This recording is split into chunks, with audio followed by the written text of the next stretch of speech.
Somewhere on the most famous statue in the Vatican, there is a join that should not be there. Different marble. A seam packed with plaster. A piece that does not quite fit. This is the Laocoon. 2,000 years old. A father and his two sons, being crushed to death by sea serpents.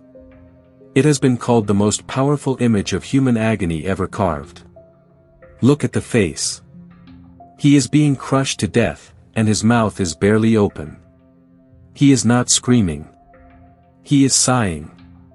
For 400 years, millions of people stood in front of this statue and looked at something that was wrong. One man said so, on the day it came out of the ground. Nobody listened to him. And the man who finally proved him right was murdered before anyone believed it. To understand what was wrong, you have to know who he was. His name is Laocoon. He is a priest of Troy. And in the story, he is the one man who tells his city the truth. Do not take the wooden horse. It is a trap. He is right. Therefore the gods send serpents out of the sea, and kill him, and both of his sons, in front of everyone. But Troy reads that as proof that he was the one who was wrong. So they drag the horse inside. And Troy burns. He was right. Being right killed him. And nobody believed him anyway. Hold on to that sentence. You are going to meet this man 3 times. We know the statue is ancient because a Roman wrote it down. Pliny called it finer than any painting or sculpture on earth.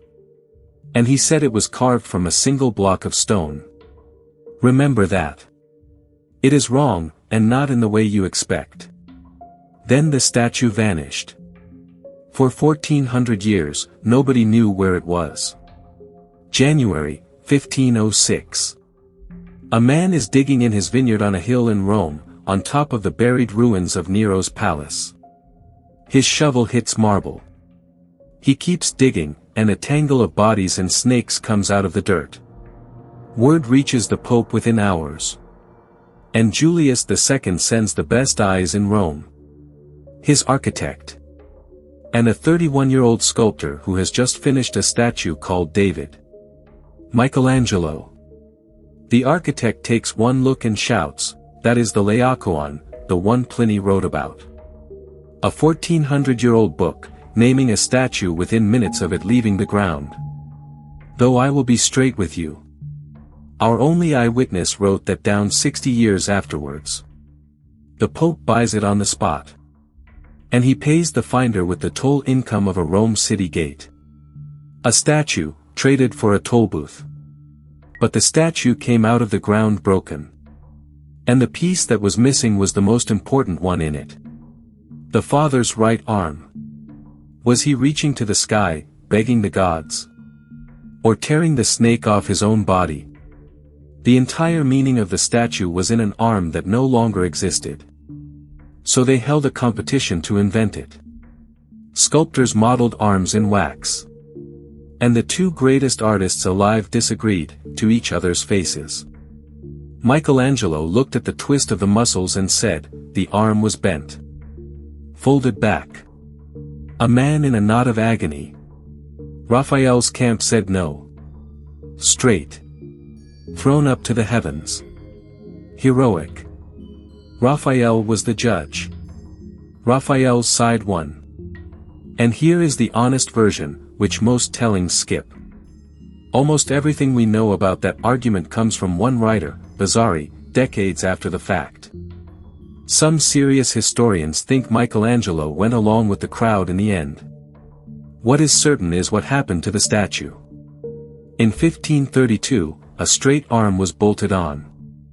And the man who bolted it on had trained in Michelangelo's own workshop. His own pupil sealed the mistake. For 400 years. And then the mistake went traveling. Printers copied it. It was painted onto dinnerware. It was drawn as a joke. Plaster casts of it were shipped to art schools across Europe, and for centuries, students learned to draw the human body from the wrong arm.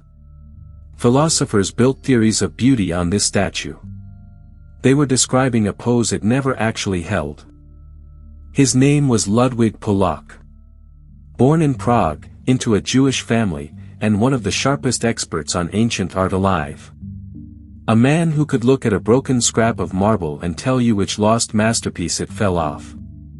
And one day, in the first years of the 1900s, he walked past a builder's yard, and saw a broken marble arm in the rubble.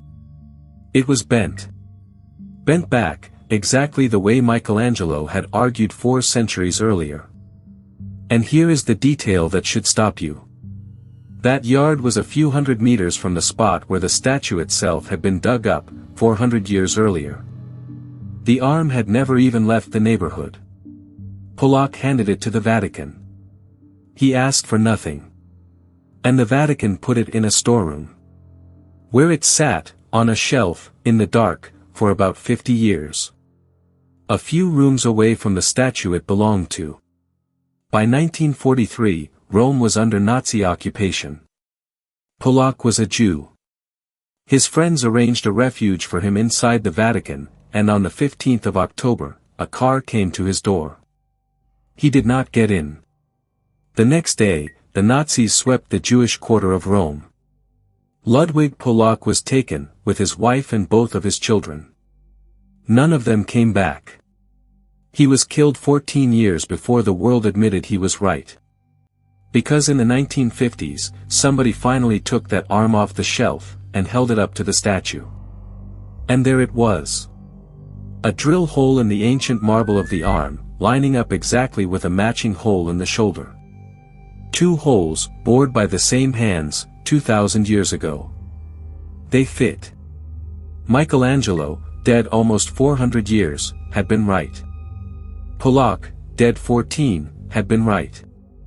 And neither of them was in the room. So, happy ending. Except, go back and look at that join. It does not cleanly meet. They had to pack the gap with plaster. The marble is a slightly different color. It looks a size too small. The classicist Mary Beard says the circumstances of the arm's discovery are, in her words, vague at best, at worst suspicious. And that art historians have simply taken it on trust. And the strangest part of all. According to several accounts, Pollak himself did not believe the arm came from this statue. And remember Pliny, and his single block of stone. The Laocoon is at least 7 separate pieces.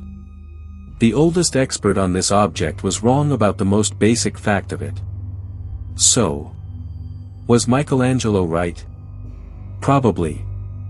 And probably is the most honest word in this entire story. For 400 years, nobody was willing to use it. This statue was carved, 2,000 years ago, as a monument to a man who told the truth and was not believed. And the man who proved it. The man in the scrapyard, who gave it away and asked for nothing. His name is now 4 small brass squares in a Rome pavement. Ludwig Pollak. He was right, too.